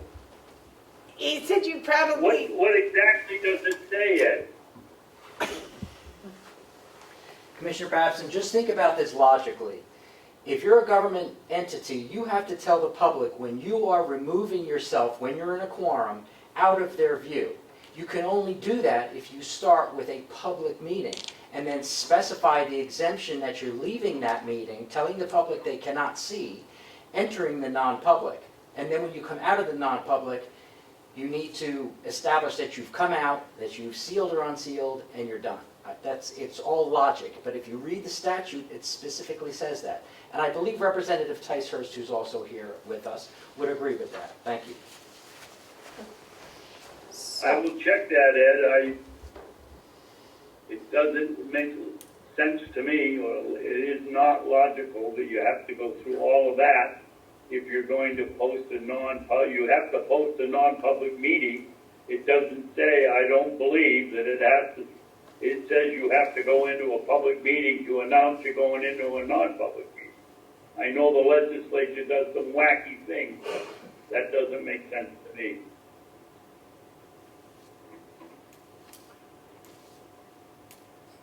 But I will check it. I have a question about all of this. For many, many meetings, we have no non-public. So does that mean we still have to start at 9 o'clock and then have a non-public, say there is no non-public, and then close and go and come back at 11 or whenever we scheduled the regular meeting? I would not think so, because if we don't have any, then it wouldn't be on the agenda. We would just start at our regular public. Even though it would have to be posted that there was a non-public at Yeah. whatever. I don't know, it was just an idea. Evidently not a good one, but Well, yeah, I do too, but there's some of these questions. The second one is sometimes our non-public is only a matter of a hiring and it's all done in 5 minutes. And then there are other times when it's long and involved, like some of them have been recently, where it's a 5-hour. So what happens when we start at 9 and 11 o'clock comes and we're supposed to start the regular meeting? Just some I know. thoughts. I think that's one of the reasons all meetings have the non-public at the end, because it leaves it open-ended so that it can, however long it takes. You've been doing this for quite a while, David. Have they always been at the end? Yes. Why? I don't know. It's just,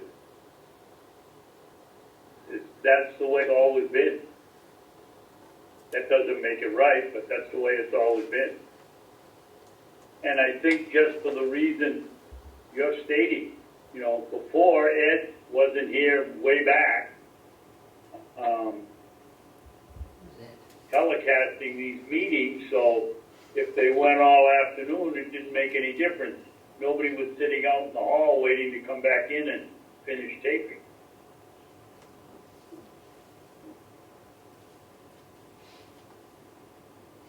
Well, we'd be in the same position if we have to open up a public to announce we're going into non-public, because you'd be waiting for whoever, or the public that was here, would be waiting. So That's their choice. If they want to wait to come till 10, or they want to be here at 8:30. well, it's just something we could toss around. We don't have to. Well, let me add my comment, Commissioner's comment now, and then that might have some bearing on what we can do with this. Because the governor is going to, he's been unlocking the lockdown, so to speak, and the legislative bodies are going back to work on June 11th. Should we unlock the administration building and go back to our regular meetings as of that week of June 11th also.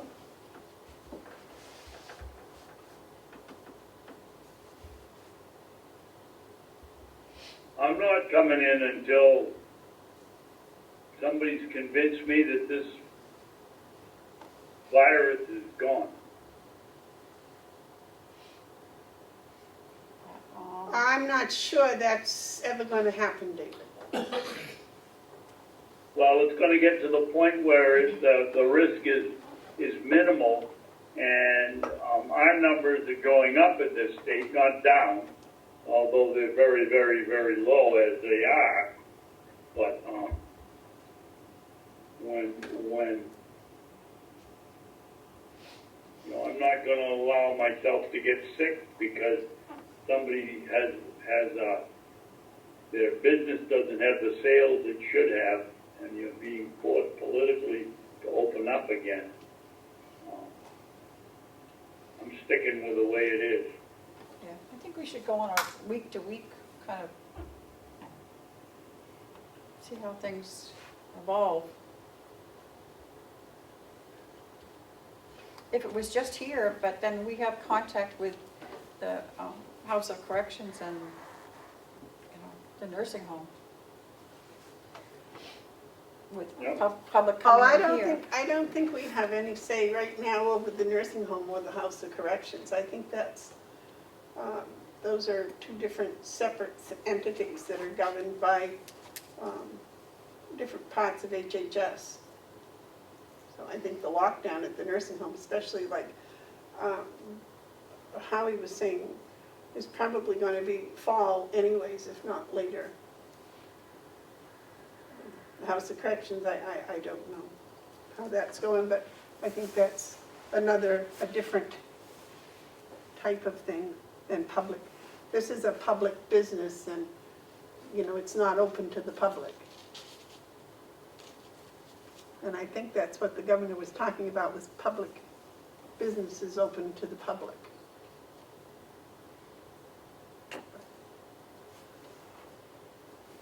And that may, or, if we go back to the normal way, that may or may not have any bearing on what he was suggesting, having a non-public first. So I don't know. Dave, you want, yeah. Ed, you have a comment? Yes, to go back to the going in and out of non-public with Commissioner Babson's comment about it being possibly illogical. If he remembers back in the past when the non-public sessions were not gone in and out of properly, think of this now.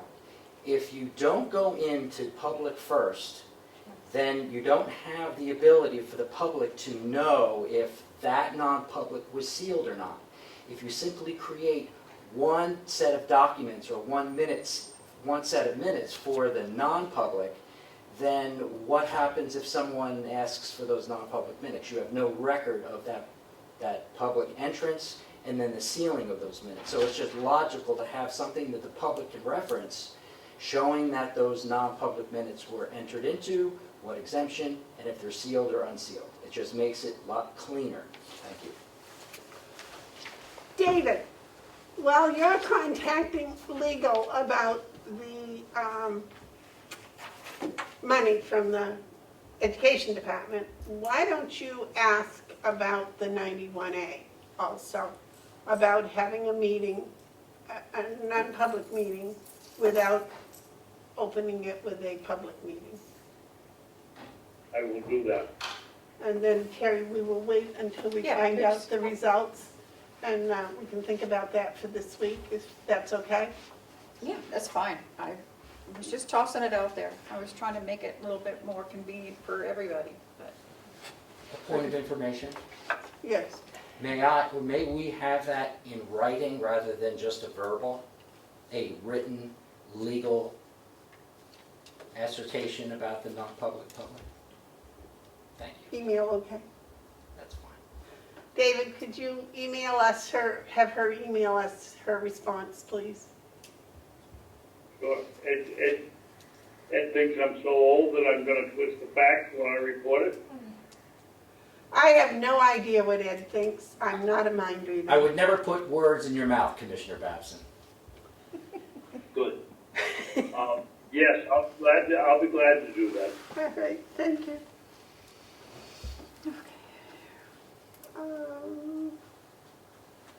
Anything else? Nope. David, do you have any commissioner updates? Yes. Where are we with the setting up the telephone calls or emails into our office?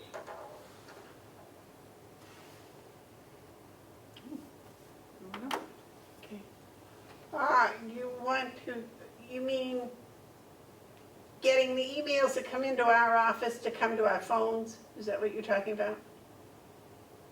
Yes. May I? Yes.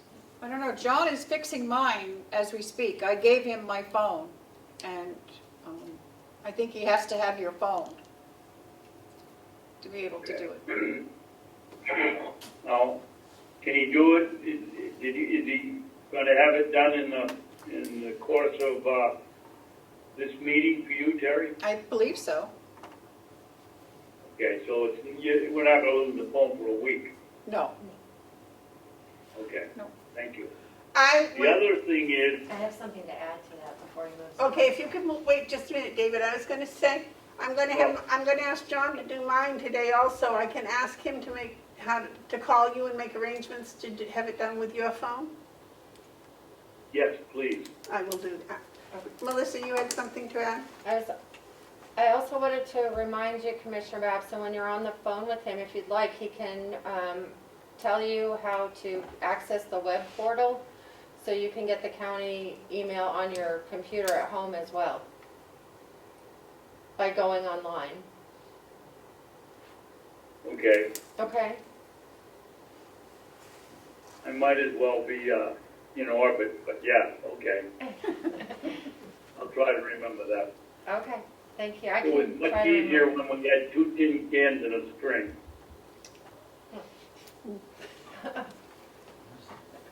Okay. Anything else, David? Yes, 2 more things. In the course of discussing our meetings with the over insurance, my sister was a selectman in a large community in Massachusetts for years, and she said she listens to these meetings every once in a while, and she said, you know what you need to do is hire a person whose business is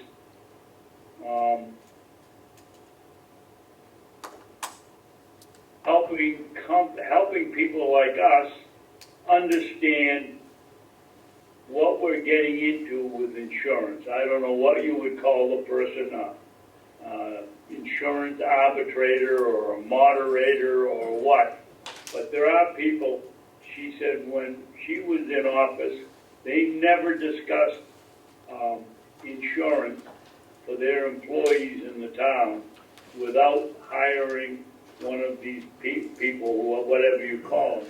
And the more I think of it, the more sense that makes, because certainly I'm not an expert, and I don't believe either one of you two are.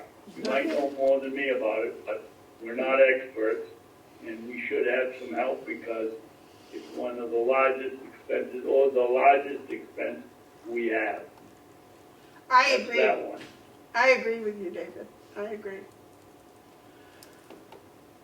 The other thing, as you know, Cordelli and I don't agree on much things anywhere, anyhow. But his email about why the son needs to know our ages was right on. How many times when we interview somebody and Commissioner Taxel gets a note from Health and Human Resources saying, you can't ask these questions. One of them is age. We can't ask the questions. We can't do anything like that. But the Conway Sun wants us to send our ages into their paper. I wrote back told Damon that why don't we leave it like this? If I'm fortunate enough to run and win, it's probably going to be a lifetime appointment, and let it go at that. And I don't think so. You're gonna live far more than 4 more years, David. I agree with Glenn 100%. I think they've got a lot of nerve under the laws that prevent us from asking questions. Where do you live? Are you married? How many kids you have? What's your age? You can't ask any of that, but the paper wants to know how old we are. Well, they're not going to get my age. Anyway, that's the end of my comments. And thank you, Glenn, for making that point. I'd like to get that right. It'll be in the minutes. Okay. Any other updates? Okay. I have oh, sorry, you have an update first? I just thought of something. What's that? Next Thursday is the monthly department heads meeting. So if you wanted to be thinking about issues you want to bring up at that meeting and which one of the commissioners would like to attend this time. Thank you. Next Thursday? Yes, June 4th? Yep. David, you went last time, didn't you? Yes, I was just going to say, it's not my turn, but if either the two of you can't make it, I'd be willing to go again. Do you want to go? I don't know if they'd like what I have to say, so maybe I shouldn't go.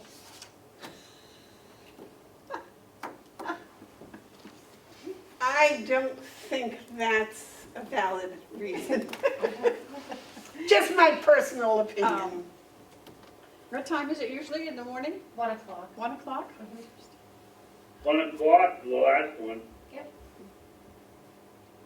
Okay, I'll say I will do it. If I have something, David, I will call you and ask you to do it for me. Fine. Thank you. Are you getting bored, David, at home, locked up all day? Yes. I wish you'd talk to your friends and tell them to get rid of this disease then and make it go away, so. I've talked to him, and his suggestion is, why don't they get rid of you? Me, not you, me.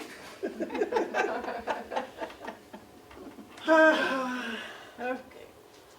That's not working well with that. So I guess that brings us all the way down to, are there any media questions?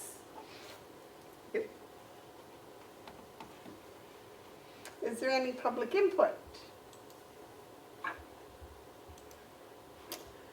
Nope. Okay, I make a motion that we go into non-public. Do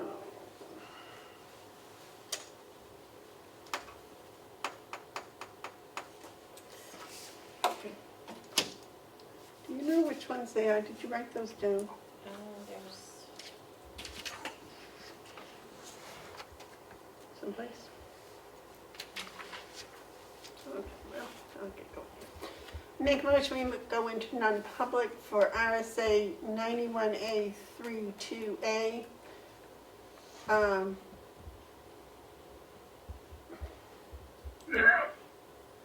No, that's not it. I'm sorry. RSA 91A 32B, the hiring of any person as a public employee.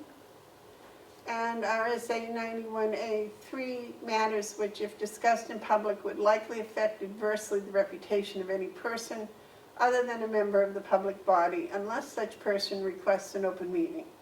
This exemption shall extend to include any application for assistance or tax abatement or waiver of a fee, fine, or other levy if based on inability to pay or poverty of the applicant. And I have 2 under A. you do have 2 under A. Thank you. All right. And Sorry. then sections 3 and 4 will be RSA 91A 32, the dismissal, promotion, or compensation of any public employee or the disciplining of such employee or the investigation of any charges against him or her unless the employee affected has a right to a public meeting and requests that the meeting be open, in which case the request shall be granted. Is that all four? Yes. I think so. Okay. B and, what was the second one? C, B, C, and then two A's. All right. Do I have a second? I'll second. Roll call, please. Commissioner Babson? Yes. Commissioner McCarthy? Yes. Commissioner Bieber? Yes. Thank you. Now, I also believe that we're going to have a second, was this second meeting posted? Yes? Okay. So this- That we're going to have a second public meeting at 1 p.m.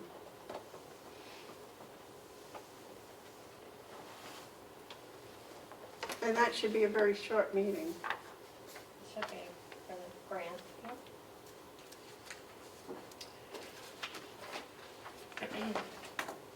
What is the agenda for the 1:30 meeting, Madam Chairman? It was 1 o'clock, and it's the Gopher Coronavirus Relief Fund Grant Agreement. Kathy Armstrong's bringing it up to us to sign. I believe that's all we have to do is sign with that. That one. She'll probably give a little background information if anybody wants it.